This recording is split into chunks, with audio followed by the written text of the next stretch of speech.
나와서 약간 좀 기분이 붕 떠 있나요? 예, 약간 멍하죠? 예, 저도 약간 멍한 것 같아요. 이게 오늘 주일이 맞나?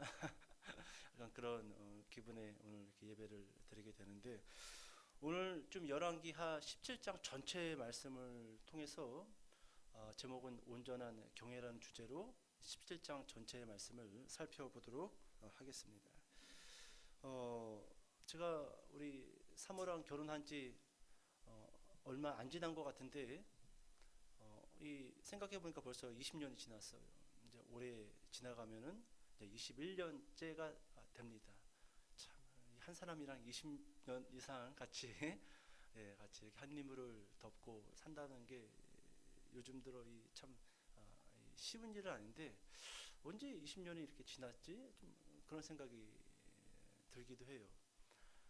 제가 이 해외를 나간 적이 딱 한 번 있어요. 그때가 바로 이 신혼여행 때입니다.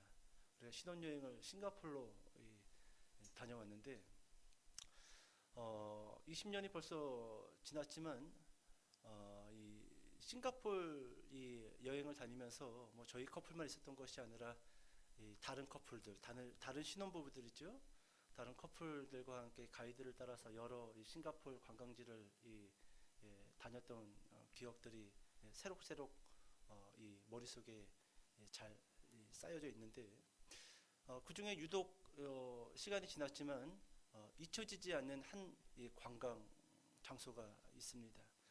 그곳이 어디냐면은 바로 힌두 사원이에요. 힌두 사원. 힌두교죠. 힌두 사원.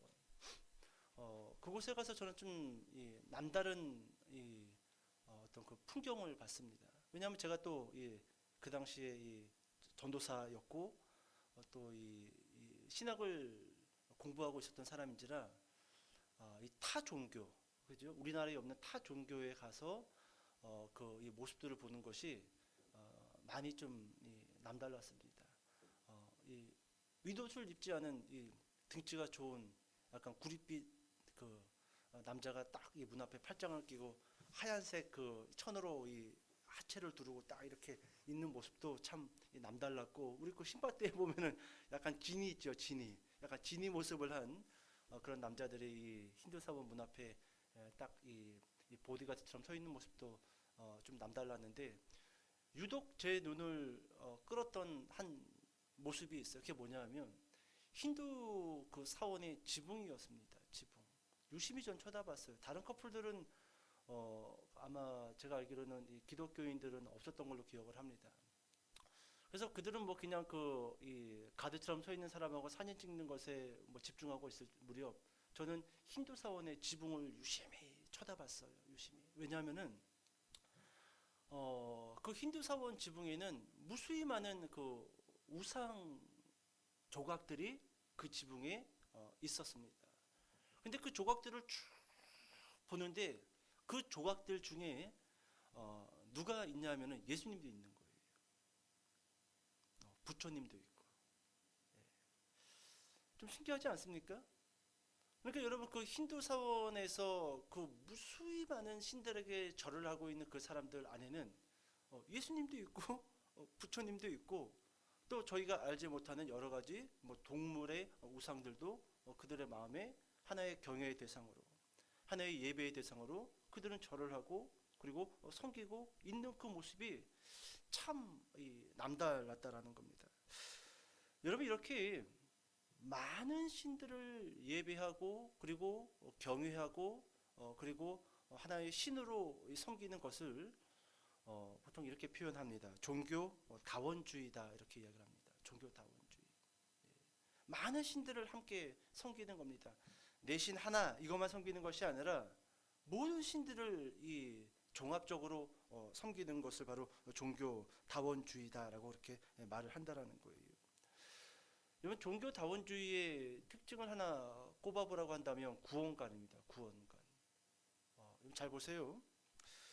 여러분, 구원은 기독교에만 있는 것이다, 우리는 이렇게 믿고 있어요. 그죠? 그런데 종교 다원주의자들이 말하고자 하는 그 구원관은, 구원은 기독교에만 있는 것이 아니라 불교에도 있고 유교에도 있고 천주교에도 있고 그리고 힌두교에도 있다, 이렇게 이야기를 한다라는 거예요. 이게 종교다원주의의 가장 강력한 특징 가운데 하나, 바로 구원관이라는 거예요. 여러분 좀 앞을 보실까요? 많이 졸리시죠? 저도 지금 정신이 약간 멍해요. 멍합니다. 지금 내가 지금 설교를 하는 건지 예배를 인도하는 건지, 여러분들의 눈빛도 보면 지금 약간 눈빛이 초점이 잃어가지고 이게 지금 이렇게 멍한 것 같은데, 전반적인 분위기가 지금 살짝 지금 우리가 지금 약간 이렇게 눌려 있는 것 같아요. 지금 약간 이렇게. 여러분 종교다원주의의 이 대표적인 특징이 뭐라고요? 구원관이에요. 구원관. 기독교에만 구원이 있는 것이 아니라 불교에도 있고 천주교에도 있고 유교에도 있고 힌두교에도 있다. 그런데 이 종교다원주의자들이 이 말하는, 그리고 그들이 예를 쓰는 이 예화 가운데 이런 예화가 있습니다. 산을 올라가는 길은 다르지만 결국은 다 똑같이 정상에 도착한다. 이것이 종교다원주의자들이 말하는 구원관이라는 겁니다. 결국은 정상에 올라간다라는 거예요. 어느 길로 가든지 간에 그 길이 기독교일 수도 있고, 그 길이 불교일 수도 있고, 그 길이 힌두교일 수도 있고, 그 길이 천주교일 수도 있고, 세상에 수많은 그 종교 다 각각의 길은 다르지만 결국 정상은 하나라는 겁니다. 그럴 듯하죠. 예, 저도 그러면 좋을 것 같아요. 근데 여러분 기독교에서는 그런 구원관을 이야기하고 있지 않다라는 거예요. 미국 클레어몬트 신학교의 존 힉이라는 이 교수가 있습니다. 이 교수가 이런 이야기를 했어요. 하나님은 많은 이름을 가졌다, 이렇게 이야기합니다. 그러면서 하나님은 한 분이지만 그분의 이름은 문화마다 서로 다른 명칭을 갖고 있다, 이렇게 이야기를 합니다. 하나님은 한 분이지만 문화마다 나라마다 그분의 이름이 다르게 불려진다라는 겁니다. 그러면서 이 클레어몬트 신학교의 존 힉 교수가 이렇게 이야기합니다. 헬라인은 하나님을 로고스라고 불렀고, 유대인은 야훼라고 불렀고, 그리고 고대 인도인들은 아트만 혹은 달마라고 불렀고, 중국인들은 도, 천리, 천명이라고 불렀고, 아랍인들은 그 하나님을 알라라고 부르고, 한국인들은 하늘님이라고 부를 뿐이다라는 겁니다. 그냥 똑같은 하나님이라는 거예요. 이 신학교 교수가 이야기한 내용이라는 겁니다. 이명동신설, 이름만 다를 뿐이지 결국은 하나님을 전 세계의 사람들은 각각의 다른 문화권 아래서, 그리고 다른 종교 아래서 결국 한 하나님을 섬기고 있을 뿐이다라고 그렇게 말해주고 있다라는 거예요. 좀 놀랍지 않습니까?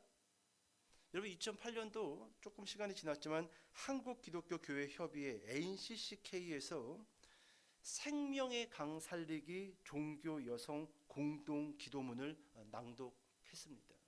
NCCK, WCC의 어떤 그 우리 한국 어떤 협회지요, 협회. 생명의 강 살리기 종교 여성 공동 기도문. 여기에는 목사님도 있었고, 그리고 스님도 있었고, 각 종교별로 어떤 대표 종교 지도자들이 함께 모여서 공동 기도문을 낭독을 했습니다. 여러분 이 기도문은 이렇게 시작을 합니다. 하나님 아버지 그리고 부처님, 이렇게 시작을 합니다. 그리고 이 기도문은 한 목사님이 기도문을 낭독을 했어요. 하나님 아버지 부처님. 그러면서 기도문이 쭉 이어져 가요. 그리고 기도문 중간중간마다 하늘에 계신 하나님, 하늘에 계신 부처님, 그리고 기도문을 이렇게 끝이 납니다. 나무 아비타불 아멘, 이렇게 맞춰집니다. 생명의 강 살리기 종교 여성 공동 기도문, 한국 기독교 교회 협의회에서 이 기도문을 낭독을 했습니다. 여러분 이처럼 오늘날 우리가 살고 있는 이 사회는 종교 다원주의 그리고 종교 혼합주의로 빠르게 흘러가고 있다라는 겁니다. 여러분 오늘 우리가 같이 읽었었던 열왕기하 17장, 여러분 이 본문에서도 이러한 종교 혼합주의의 모습들을 우리가 찾아볼 수 있다라는 거예요. 자, 잠깐 오늘 본문의 배경을 좀 여러분들에게 설명을 드리고 좀 내용을 좀 진행해 보도록 하겠습니다. 여러분 오늘 본문의 배경을 보면은 이스라엘 땅입니다. 이방 땅이 아니에요. 이스라엘 땅에 살고 있는 이방인들이에요. 좀 놀랍지 않습니까? 이스라엘 땅에 누가 살아야 돼요? 이스라엘 사람이 살아야 되는데 이방 사람들이 살고 있습니다. 이스라엘 사람들은 없어요. 그런데 문제가 뭐냐? 이스라엘 땅에 살고 있는 이 이방인들에게 여러분 사자들이 공격을 합니다. 그리고 사자의 공격을 받고 이방 몇 사람들이 죽게 됩니다. 오늘 본문은 이와 같은 내용을 가지고 시작되어집니다. 자, 그렇다면 왜 이방인들이 이스라엘 땅에 살게 되었는가? 그 배경을 잠깐 설명해 드리도록 하겠습니다. 여러분, 솔로몬 왕 이후 이스라엘 땅은 남북으로 나뉘어집니다. 북이스라엘, 남유다. 따라해 볼까요? 북이스라엘, 남유다. 솔로몬 왕 이후 북이스라엘과 남유다로 나뉘어집니다. 그런데 두 나라가 하나님을 온전하게 경외했다라고 한다면 좋았겠지만 그렇지 못해요. 오늘 설교의 제목이 온전한 경외지요.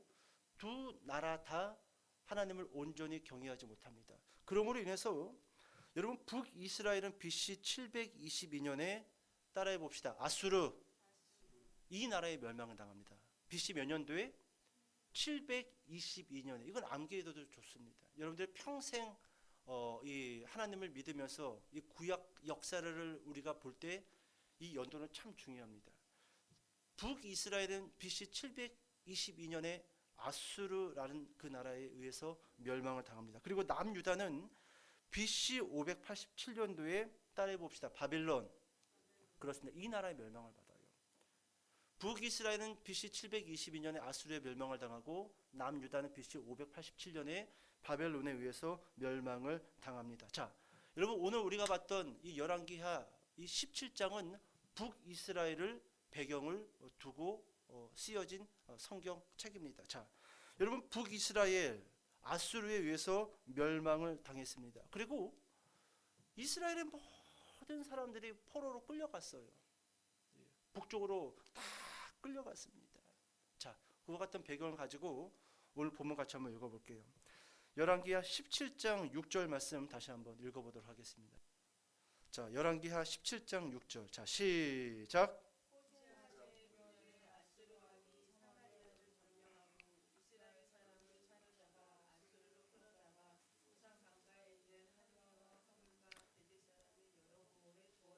아멘. 여러분 17장 6절에 보니까 뭐라고 적혀져 있습니까? 호세아. 여러분 호세아는 왕 이름입니다. 북이스라엘의 마지막 왕이에요.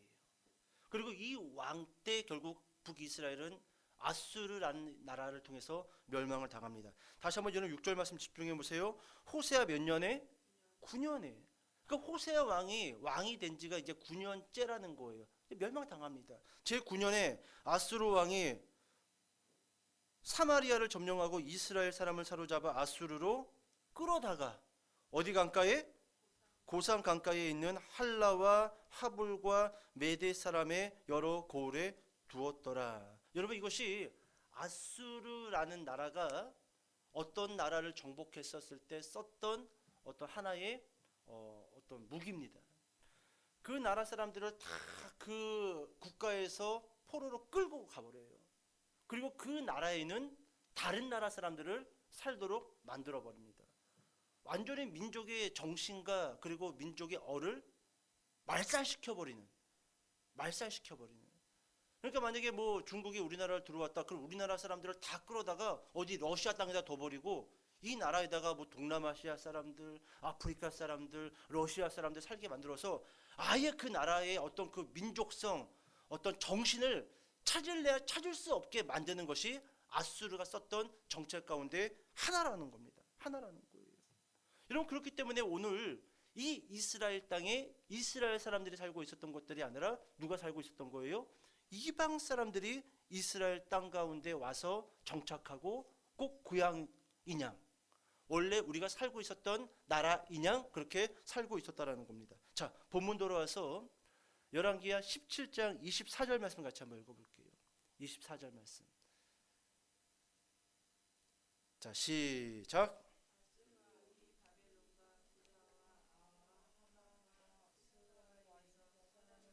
여기까지요.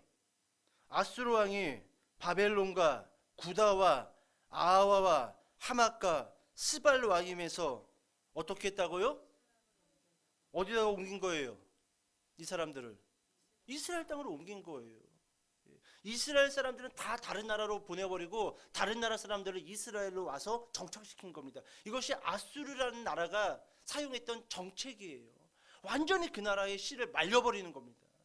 완전히 끝장내버리는 거예요. 다시 한번 여러분 24절 보세요. 아수르 왕이 바벨론과 구다와 아와와 하맛과 스발 와임에서 사람을 옮겨다가 이스라엘 자손을 대신하여 사마리아 여러 성읍에 두매 그들이 사마리아를 차지하고 그 여러 성읍에 어떻게 하느라? 거주하느라. 이게 바로 아수르의 정책이라는 겁니다. 자, 그런데 여러분 이방인들이 이렇게 이스라엘에 와서 정착하여 사는데 문제가 발생합니다. 그 문제는 아까 제가 조금 전에 설명을 드렸어요. 사자가 사람들을 덮쳐서 죽이는 겁니다. 무섭지요? 무서워요. 여러분 아수르라는 나라를 통해 가지고 이방 사람들이 이스라엘로 와서 이제 정착을 했습니다.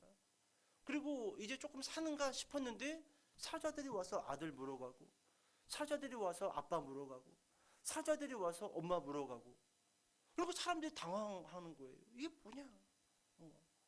좀 괜찮은 나라에 와서, 그래도 이스라엘 민족에게는 젖과 꿀이 흐르는 땅이었잖아요. 그래서 괜찮은 나라에 가서 우리를 좀 살게 하나보다 좋은 나라에서 뭐 씨를 뿌리면 뭐 50배, 100배 정도 수확할 수 있는 그런 나라에서 살게 하나보다, 그래서 초반에는 사는데 아무 문제가 없었단 말이죠. 근데 갑자기 사자들이 막 마을을 급습해가지고 막 가족들을 물어가고 죽이는 겁니다. 여러분 25절 와보세요. 25절 큰 목소리를 읽어볼게요. 자, 시작.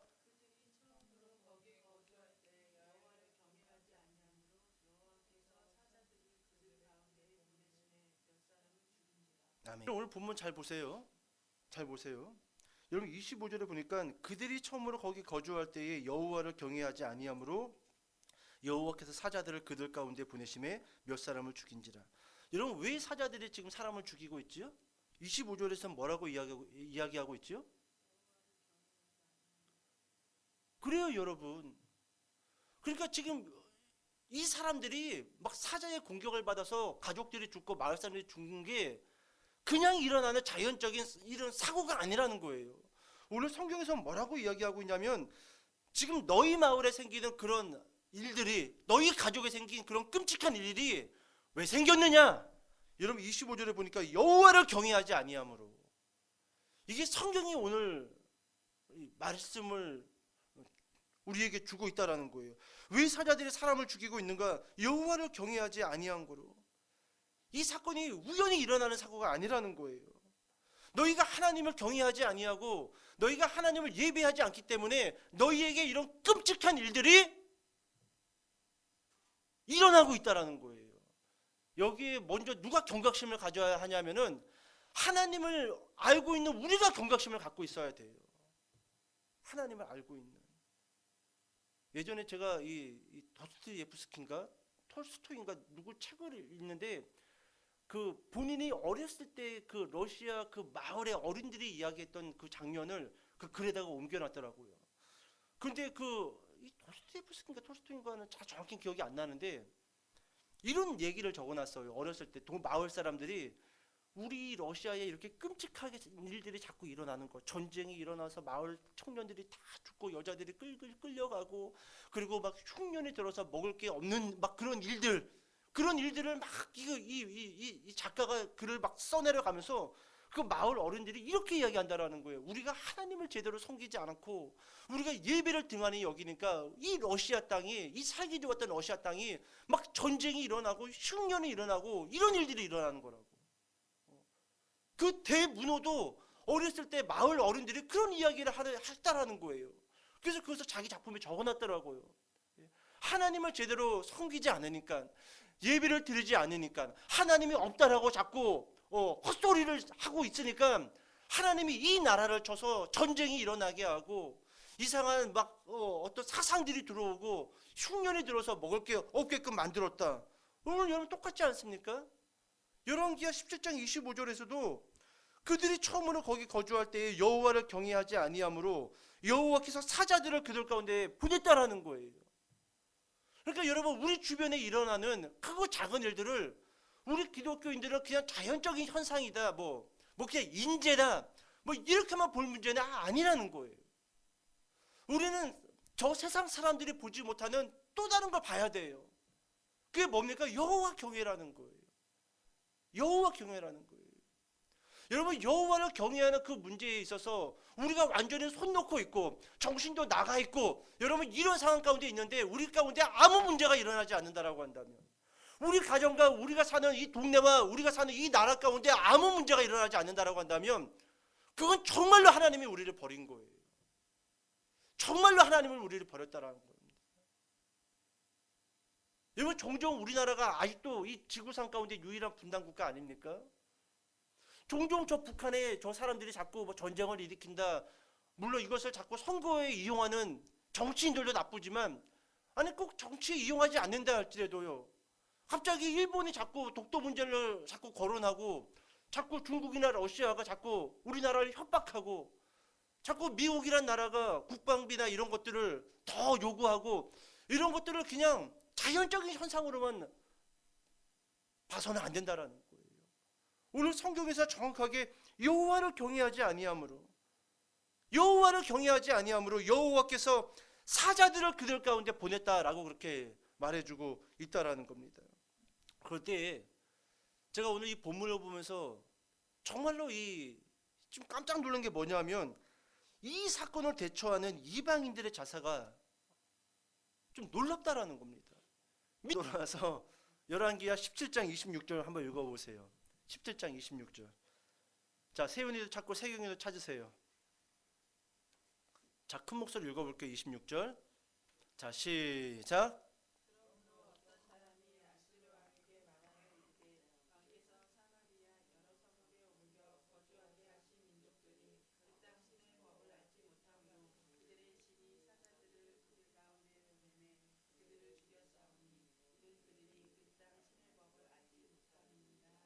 예, 읽어도 무슨 내용인지 모르겠죠. 저를 보세요. 여러분, 이스라엘 땅에 정착했어요, 이방 사람들이. 그런데 어느 날 사자들이 공격을 합니다. 당황스럽죠. 성경에서는 그것이 너희가 여호와를 경외하지 아니함으로 하나님께서 사자들을 그들 가운데 보냈다라고 이야기를 합니다. 그런데 여러분, 이 이방 사람들이잖아요. 하나님을 전혀 그 이름도 들어본 적이 없었던 이방 사람들인데, 이 사람들이 지금 자기 이 가족과 마을에 일어나는 이 흉흉한 이 사건을 어떻게 바라보냐 하면은, 그게 지금 26절에 잘 보세요. 26절에 어떤 사람이, 이방 사람들입니다. 그러므로 어떤 사람이 아수르 왕에게 말하여 이르되, 왕께서 사마리아 여러 성읍에 옮겨 거주하게 하신 민족들이 그 땅 신의 법을 알지 못함으로 그들의 신이 사자들을 그들 가운데 보내매 그들을 죽였사오니. 놀랍지 않습니까? 여러분, 지금 이 이방 사람은요, 사자들이 공격하는 이것을 어떤 관점으로 보고 있냐면, 우리가 이 땅의 신을 잘 알지 못하고 이 땅의 신을 경외하지 아니했기 때문에 이 땅의 신이 화가 나서 사자들을 우리 가운데 보내서 우리가 죽고 있는 거다. 이것을 지금 아수르 왕에게 찾아가서 그 이야기를 하고 있는 거예요. 정확하게 보고 있다라는 거예요. 정확하게. 제가 이 본문을 볼 때 막 화가 나요. 왜 화가 나냐 하면은, 아까 전에 이야기했잖아요, 여러분. 믿는 부모에서 태어난 자녀들은 천국 문고리 잡고 태어났는데 그 문 닫고 지옥 문 열고 들어가고, 믿지 않는 부모에게서 태어난 걔네들은 지옥 문 잡고 태어났는데 그 문고리 놔두고 천국 문 열고 들어가고 있단 말이에요. 여러분, 이 모습이 한국 기독교 안에 고스란히 담겨져 있어요. 기독교인들은 기독교인들의 잘못을 못 보고 있어요. 그런데 세상 사람들은 기독교인들의 잘못을 보고 있다는 거예요. 오늘날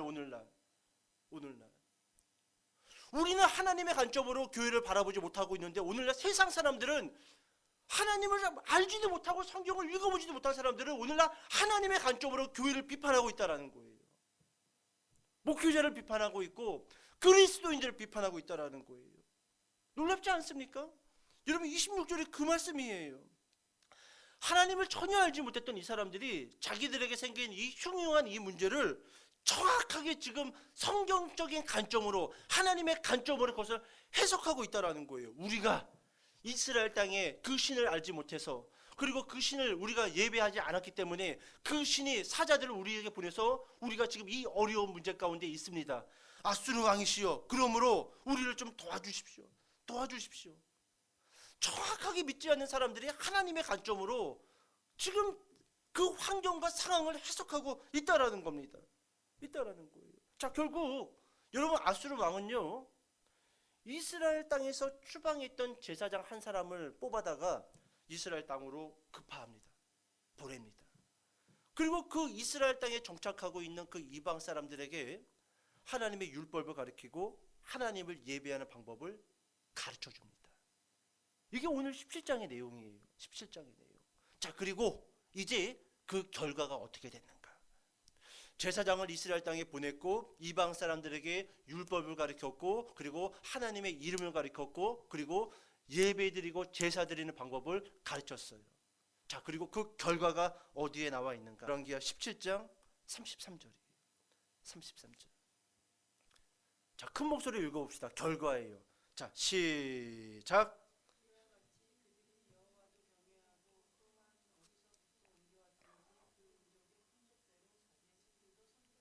다시 한번 집중해서 33절 말씀. 자, 시작.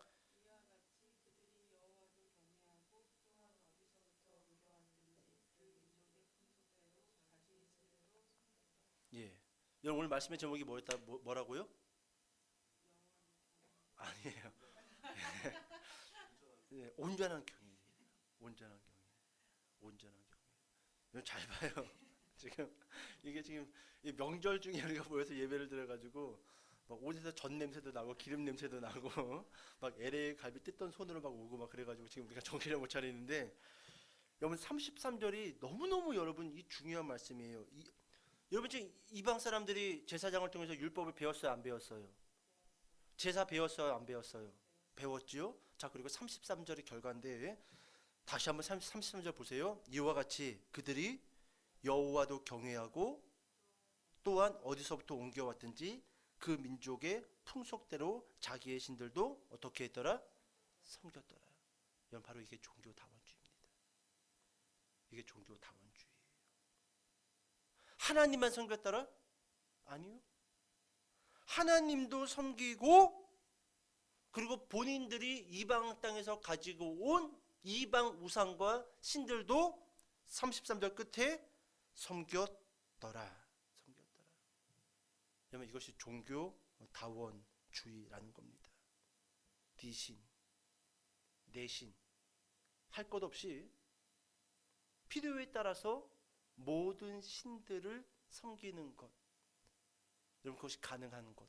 여러분, 그것이 바로 종교다원주의, 종교혼합주의라는 겁니다. 여러분, 좀 이렇게 질문을 던져볼까요? 신앙 그리고 미신, 여러분 그 차이가 어디에 있을까요? 신앙과 미신, 그 차이가 어디에 있을까요? 여러분, 신앙은요 뭐냐면 하나님에게 내가 순종하는 것. 여러분, 그게 신앙입니다. 그럼 미신은 뭘까요? 미신은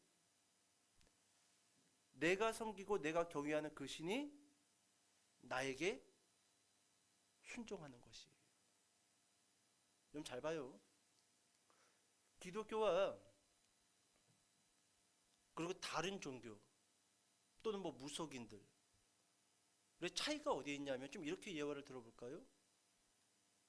사업이 잘 안 돼. 그래가지고 용하다는 무당 불러가지고 구슬합니다. 그러면요, 무당이 막 구슬할 때 뭐 관계자들 가족들 다 와가지고 막 똥똥똥똥똥똥 막 이렇게 하잖아, 이렇게 하잖아요, 그죠? 이런 걸 해야지 우리 세경이가 또 좋아해. 잠이 번쩍 깨. 전혀 말씀과 상관없는 거, 전혀 상관없는 거, 똥똥똥. 저거 눈이 동그래지잖아. 눈이 동그래지잖아. 잠이 확 깨고, 비나이다 비나이다 막. 그가 미신의 차이를 우리가 좀 생각해 본다고 한다면, 이런 미신은요, 구술하는 사람들이 그 귀신의 뜻, 그거 중요할까요? 아니에요. 중요한 건 딱 뭐예요? 내가 원하는 거 그냥 응답해줘. 이건 끝입니다. 그러니까 귀신의 말을 들을 필요가 있을까요? 없을까요? 필요 없어요.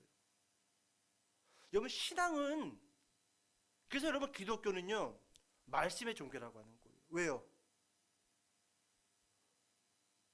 우리가 이 말씀을 알아야지 말씀에 순종할 수 있잖아요. 하지만 미신은요 말씀이 필요할까요?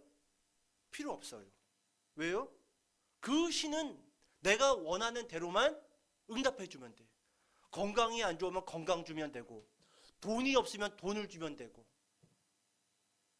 지혜가 없으면 지혜만 주면 되고. 그러니까 말씀이 필요 있어요? 없어요? 없습니다. 그래서 여러분 기독교를 말씀의 종교라고 하는 거예요. 왜요? 이 말씀을 통해서 하나님 나에게 무릎 꿇으세요, 그걸 요구하려고요? 아니에요. 기독교는 하나님을 떠난 모든 죄인들이 말씀을 통해서 다시금 하나님을 찾아가는 종교예요. 말씀을 통해서 내가 가지고 있지 말아야 할 것들을 하나씩 하나씩 벗고 버리고 끊고, 그래서 하나님이 원하는 사람으로 변화되어져 가는, 여러분 그것이 바로 기독교라는 겁니다. 이게 바로 신앙이고 그리고 미신의 차이라는 겁니다. 근데 여러분 오늘 이스라엘 땅에 정착하고 있었던 이 수많은 이방인들은 제사장이 와서 율법을 가리키고 제사 드리는 법을 가르쳤지만 여호와만 섬겼어요? 아니죠. 여호와도 섬겼지만 누구도 섬겼어요? 맞습니다. 다른 신들도 같이 섬겼더라, 그렇게 말씀해주고 있다라는 겁니다. 여러분 오늘 제목 온전한 경외입니다. 온전한 경외. 우리 안에, 그리고 여러분 기독교 안에 갈수록 무서울 정도로 빠르게 세속화되어져 가고 있다는 거예요.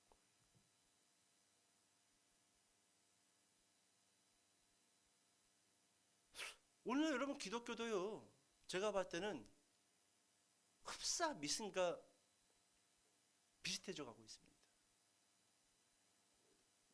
나이를 먹으면 먹을수록 그게 좀 더 진해져요. 말씀에 집중하는 게 아니라 나의 필요 충족에만 꽂혀 있어요.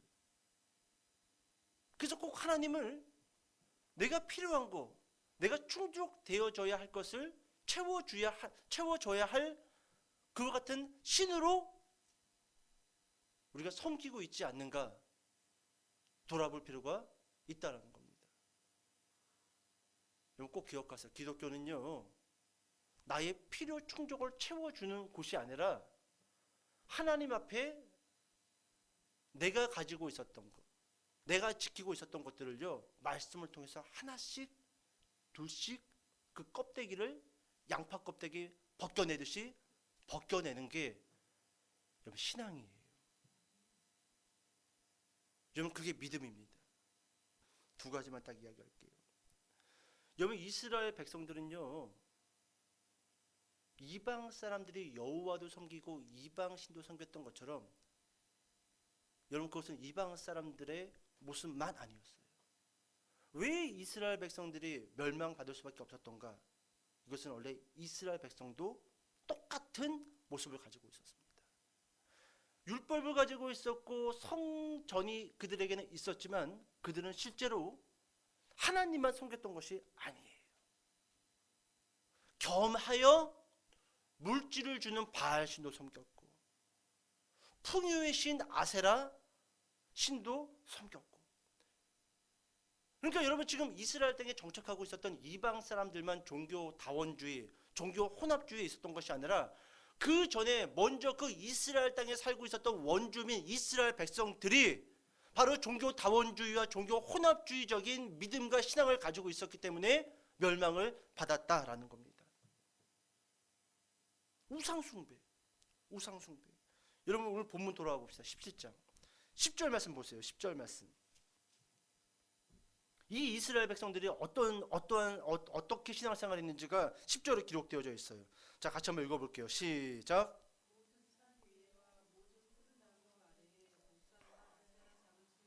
예, 이거 누가 세웠을까요? 이스라엘 사람들이. 여러분 이방 사람들이야 여러분 그렇다 치더라도 모르니까. 근데 이 이방 사람들이 오기 전에 원래 원주민들 이스라엘 사람들이 왜 아수르에게 멸망을 받았는가? 왜 호세 여왕 9년 때 왜 북이스라엘 완전히 멸망받았는가? 다른 거 아니에요.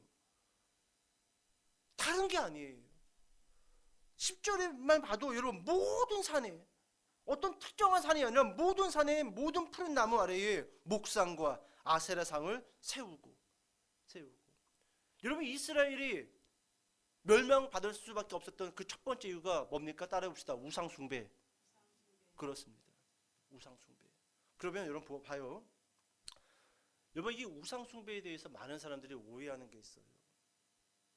그냥 뭔가 깎아진 어떤 우상을 뭐 세워놓고 그리고 그것 앞에 찾아가서 절하는 것 이게 우상숭배다라고 이야기들을 많이 하는데 여러분 그것은 보여지는 문제입니다. 여러분 실제로 여러분 우상숭배가 뭐냐? 여러분 그거 잠깐 보고 좀 넘어가 볼게요. 신명기로 넘어가 볼까요? 신명기. 여러분 성경책 찾아봅시다. 신명기 4장으로 넘어가 보세요. 창세기, 출애굽기, 레위기, 민수기, 신명기. 신명기 4장 16절만 읽어볼게요. 신명기 4장 16절. 자, 큰 목소리로 읽어봅시다. 자, 시작. 스스로 부패하여 자기를 위해 어떤 형상대로든지 우상을 새겨 만들지 말라. 남자의 형상이든지 여자의 형상이든지. 자, 여기까지만 읽을게요. 쭉 더 읽어야 되는데 좀 진행하기가 좀 많이 좀 어려워요. 여러분 4장 16절에 우리가 어떤 단어에 대해서 좀 우리가 집중해 봐야 되냐면은 그리하여 스스로 부패하여 누구를 위해? 누구를 위해? 따라해봅시다. 자기를 위해. 나를 위해. 여러분 이게 우상숭배입니다. 어떤 신상 앞에 가서 절을 하는 것 이건 눈에 보여지는 현상이지 이게 우상숭배가 아니에요. 실제로 여러분 우상은 어디 있느냐? 밖에 있지 않고 어디 있을까요? 이렇게 해보세요. 여기 있어요. 우상은. 여기 있습니다. 누구를 위해? 내가 우상이에요. 세워진 동상이 우상이 아니라 어디 나무에다가 리본 걸어놓고 절하니까 그 나무가 우상이 아니라 우상은 여기 있어요. 우상을 사람들이 왜 만들까요? 누구를 위해? 나무를 위해? 목상을 위해? 아니에요. 나를 위해. 나의 유익을 위해. 나의 건강과 나의 물질의 축복을 위해 나를 위해 사람이 만드는 거예요. 그러니까 실제로 여러분 우상은 밖에 있는 게 아니라 여기 있어요. 내가 우상인 거예요. 내가 우상인 거예요. 말씀 하나 더 찾아봅시다. 여러분 본문으로 넘어와서 열왕기하 17장으로 다시 한번 넘어와 보세요. 열왕기하 17장.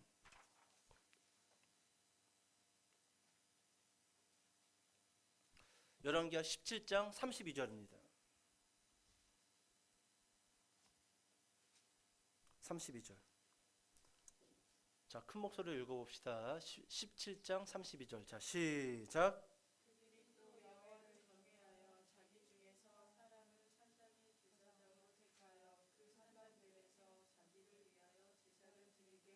여러분 여기도 신명기 4장 16절에 있던 단어와 똑같은 단어가 있죠. 누구를 위하여? 자기를 위하여. 그들이 또 여호와를 경외하여. 근데 이 여호와를 경외했던 것이 여호와를 위하여 나를 위하여. 이래서 이게 미신이라는 거예요, 여러분. 이래서 미신이라는 거예요. 오늘 여러분 우리가 아무리 화려한 예배를 드리고 우리가 뭐 예수의 보혈 찬송을 막 4절까지 몇 번을 불러도요. 그 예배 자체가 하나님을 위한 것이 아니라 나를 위한 것이라고 한다면, 나의 유익을 위한 것이라고 한다면, 나의 한 주를 살기 위한 안전장치 같은 예배라고 한다면 그게 다 미신이라는 거예요. 이게 신앙이 될 수가 없어요. 신앙이 왜 한국 교회가 지금 막 급속도로 곤두박질 치고 있는가? 왜 한국의 기독교인들이 급속도로 타락하고 있는가? 그렇게 예배를 많이 드리고 그렇게 큐티를 열심히 하고 그렇게 제자 훈련을 열심히 받았는데 왜 한국 교회가 곤두박질 치고 있는가? 다른 게 아닙니다. 누구를 위하여? 자기를 위하여.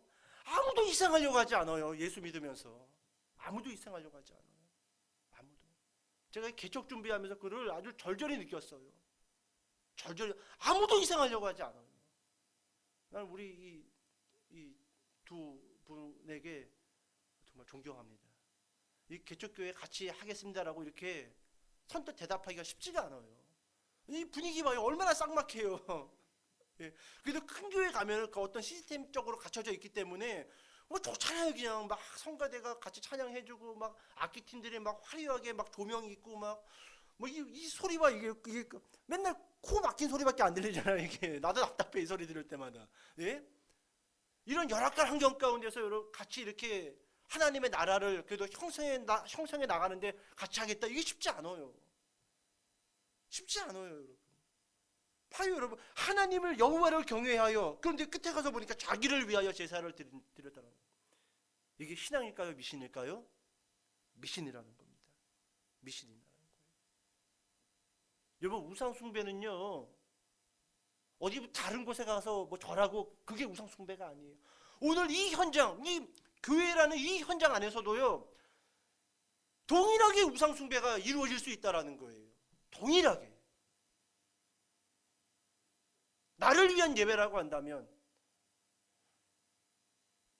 나의 유익을 위한 하나님을 경외함이라고 한다면 그게 우상 숭배고 그게 미신이에요. 우리가 잘 생각해 봐야 돼요. 우리가 예수 믿으면서 우리는 계속 나를 희생할 각오를 해야 돼요. 예수 그리스도께서 십자가에 못 박혔던 것처럼 우리는 계속 예수 믿으면서 어떻게 하면 잘 살까? 어떻게 하면 평안하게 살까? 어떻게 하면은 행복하게 살까? 우리는 자꾸 이 궁리만 하는데 예수 믿으면서 내가 어떻게 죽을까? 우리가 이 고민을 안 하고 있어요. 한국교회가. 그 순간부터 곤두박질 쳤던 거예요. 그 순간부터. 아무도 희생하려고 하지 않아. 교회 와서 좋은 옷 입고 오고 비싼 옷 입고 오고 그냥 본인이 좋아하는 것만 하다가 가려고 하지 아무도 희생하려고 하지 않아요. 우리 다시 한번 생각해 볼 필요가 있어요. 예수를 믿으면서 나는 과연 살려고 궁리하고 있는지 아니면 어떻게 하면 예수 때문에 내가 그 십자가를 한 번 더 지고 어떻게 하면 한 번이라도 더 헐벗을 수 있을까? 어떻게 하면 한 번이라도 더 사람들에게 비난받을 것인가? 우리가 이런 생각을 조금도 안 한다라고 한다면 우리의 모든 예배적인 행위는 아무리 성경을 많이 하고 성경 공부를 열심히 하고 기도회를 열심히 한다 할지라도요 그건 다 미신이에요. 17장 32절에 이야기해주고 있잖아요. 여호와를 경외하여. 근데 끝에 가서 보니까 자기를 위하여 제사를 드렸더라. 이게 뭡니까 이게? 이게 뭐 결국은 그렇게 예배를 많이 드렸던 북이스라엘 남유다도 다 멸망하잖아요. 왜요? 다 누구를 위하여 드렸던 거예요? 자기를 위하여. 그렇게 하면 잘 살 줄 알았어요. 그렇게 하면 나라가 부강할 줄 알았단 말이죠. 아니요. 아니요. 아니에요. 아닙니다. 자, 두 번째 미안해요. 이제 두 번째 하고 끝날게요. 여러분 이스라엘 백성들이 심판받았던 이유가 무엇인가? 오늘 본문에는 되게 많이 있습니다. 근데 제가 딱 두 가지만 이야기할게요. 여러분 두 번째로 심판받은 이유는 뭐냐면 따라해 봅시다. 자녀를 희생시킨 부모들. 그렇습니다. 자녀를 희생시킨 부모들. 여러분 다시 한번 이 신명기로 다시 말씀을 좀 넘어가 볼게요. 신명기 12장 31절입니다. 신명기 12장 31절.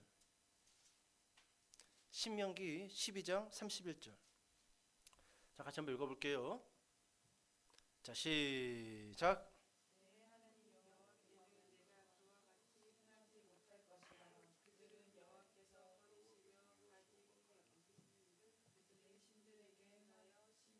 자기들의 자녀를 불살라 그들의 신들에게 드렸느니라. 아멘. 이 신명기는 모세의 고별 설교입니다. 근데 어떤 얘기가 적혀져 있냐면은 저 가나안 땅에 들어가면은 이방신을 섬기고 있는 이방인들은 자기들의 자녀를 불살라 그들의 신들에게 어떻게 한다? 드리고 있다라는 겁니다. 인신제사죠? 인신제사? 그러면 여러분 이방 사람들은 왜 자기의 자녀들을 그 이방 신들에게 불태워서 드렸을까요? 그 이유가 뭘까요? 맞아요. 나 잘되기 위해서 자녀 죽이는 겁니다. 우리 가정 잘되게 하기 위해서 자녀 죽이는 거예요. 끔찍하죠. 그렇다고 한다면 여러분, 이 모습이 오늘날 한국이라는 이 나라에는 없을까요? 한국 교회 안에는 없을까요? 자녀들을 희생시키는, 제가 언젠가는지는 잘 모르겠지만 우리 그 평택에서 사역할 때인가 아마 그때 이런 기억이 하나가 있어요. 잘 명확하게 기억나지 않지만 그때 이제는 중간고사인가 기말고사가 막 시작됐었어요. 그런데 한 남자애가 나한테 전화가 왔어. 그때 우리 예배가 2시였나요? 오후? 그죠? 근데 그 남자애가 전화가 왔는데 엄마가 교회를 못 가게 한대요. 근데 그 엄마가 교회 집사님이었어요. 그 교회 제가 알기로는 집사님이었어요. 왜 못 가게 하냐? 학원 가라는 거예요. 그때 그랬잖아요. 그죠? 지금도 그렇지만 예. 학원 가라는 거예요. 난 자기는 교회를 오고 싶대요. 예배를 드리고 싶대요. 엄마가 집사님이야. 이거 제가 뭐라고 이야기를 해야 될까요? 뭐라고 이야기해야 될까요? 여러분 이런 경우들이 있었어요. 교회와 이러면 나중에 집사님인 엄마가 저한테 전화가 옵니다. 당신이 우리의 성적 떨어지면 책임질 거냐고, 전도사님이. 여러분 제 나이 또래 전도사 이 시절 보냈던 분들은요, 그런 전화 몇 번씩 받았습니다. 안 믿는 부모들한테 전화 받는 게 아니에요. 저도 몇 번 받았어요. 전도사님이 우리의 성적 떨어지면 책임질 거냐라는 거예요. 좋은 대학 못 가면은 책임질 거냐라는 거예요. 그 내가 그랬죠. 내가 책임 왜 지냐고. 끊으시라고. 학원 데려가시라고. 집사님 데려가시라고. 여러분 이게 인신제사 아닐까요? 자기를 위하여, 자기의 가정을 위하여 예배까지 못 드리게 하면서 우리의 자녀들을 어떻게 하는 거예요? 희생시키는 겁니다. 희생시키는 거예요. 오늘 여러분 신명기 12장 31절에 이방 사람들이 자기의 자녀들을 불살라서 그렇게 신들에게 드렸다라고 했잖아요. 그럼 다시 오늘 본문으로 돌아와 볼까요? 이스라엘 사람들은 어떻게 했는지. 다시 열왕기하 17장으로 돌아와 보세요. 이제 마지막이에요. 더 안 찾을 거예요. 열왕기하 17장 16절 17절. 열왕기하 17장 16절 17절. 자, 큰 목소리로 읽어볼게요. 시작.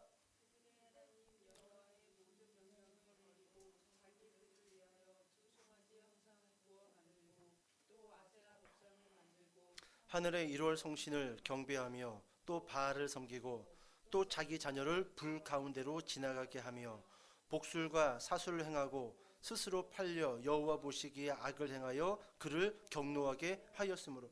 여러분 17절에 보니까 또 자기 자녀를 불 가운데로 지나가게 하며, 이 짓거리 누가 한 걸까요? 이방 사람들이 한 얘기를 여기다 적어놓은 걸까요? 열왕기하 17장은 어디 배경이라고요? 북이스라엘 배경이라고 이야기했잖아요. 그러니까 여러분 모세가 그 짓거리 하지 말라고 했단 말이에요. 신명기서에서. 가데스 바데아라는 광야에서 가나안 땅에 들어가기 전에 이방 인간들이 자기들을 위하여, 자기들의 이득을 위해서 자기들의 자녀들을 불살라 죽이고 있는데 너희들은 절대로 저 짓거리 하지 말아라. 근데 열왕기하 17장 가서 보니까 또 자기 자녀를 불 가운데로 지나가게 하며. 여러분 두 번째, 이스라엘 백성들이 심판받았던 이유가 무엇이냐? 자녀를 희생시킨 부모들. 근데 이 문제에 있어서 자녀들을 희생시키고 자녀들을 하나님의 예배 가운데서 멀어져 가게 했던 그 장본인들이 누구였냐면은 부모라는 거예요. 부모. 인신제사. 여러분 이 모습과 사무엘의 어머니 한나의 모습이 얼마나 대조적입니까? 다른 부모들은 자신의 자녀들을 자기를 위하여 이방 신전에 가서 불살라 태울 때, 한나는 하나님 앞에 서원하여 그의 하나밖에 없는 늦둥이 아들 사무엘을 안고 성전에 올라가서 성전에 드리잖아요. 하나님께 드리잖아요. 이게 얼마나 대조적이냐라는 거예요. 오늘 여러분 이스라엘 백성은 여러 가지가 있지만 오늘 두 가지만 살펴봤어요. 그들이 하나님을 예배하지 않았던 것들이 아닙니다. 그들은 지나도록 예배를 많이 드렸어요. 하나님 앞에 염소나 송아지도 많이 드렸어요. 절기 때마다 성전에 찾아갔습니다. 근데 무엇도 같이 했어요? 우상 숭배. 자기를 위해. 그 모든 게 자기를 위한 예배였고 절기 지킴이었고 헌금이었어요. 두 번째, 자녀들을 희생시킨 부모들. 여러분, 이와 같은 우상 숭배와 자녀들을 희생시킨 이 부모들, 이 사람들이 아무리 하나님 앞에 나와서 예배를 많이 드려도 여러분 그것이 복이 될까요? 복이 될 수 없죠. 복이 될 수 없죠. 오늘 여러분 열왕기하 17장에서는 다시 한번 하나님 앞에 나와 있는 백성들에게 다시 한번 이렇게 얘기하고 있어요. 너희는 온전히 하나님을 경외할지어다. 온전히 하나님을 경외할지어다. 여러분, 이 온전한이라는 단어가 없는 경외는요, 여러분 경외가 아니에요. 온전한 예배, 온전한 순종, 이 온전이라는 단어만 빼면요, 그건 더 이상 경외일 수도 없고 예배일 수도 없고 순종일 수도 없다라는 거예요. 오늘 여러분 다시 한번 우리가 좀 우리를 돌아보면서 혹시 내가 나를 위한 예배가 아닌가? 나의 미래와 나의 잘됨을 위해서 하나님께 드리는 기도는 아닌가? 좀 돌아볼 필요가 있다는 겁니다. 여러분, 이와 같은 이런 문제들을 하나씩 우리가 좀 벗어버리고 좀 내려놓고 순전한 마음으로 하나님께 우리가 예배하고 그리고 그분을 닮기 위해서 우리가 말씀을 읽고 순종한다라고 한다면 하나님이 우리가 이야기하지 않아도 우리의 필요 다 아시고 채워줄 줄로 저는 믿습니다.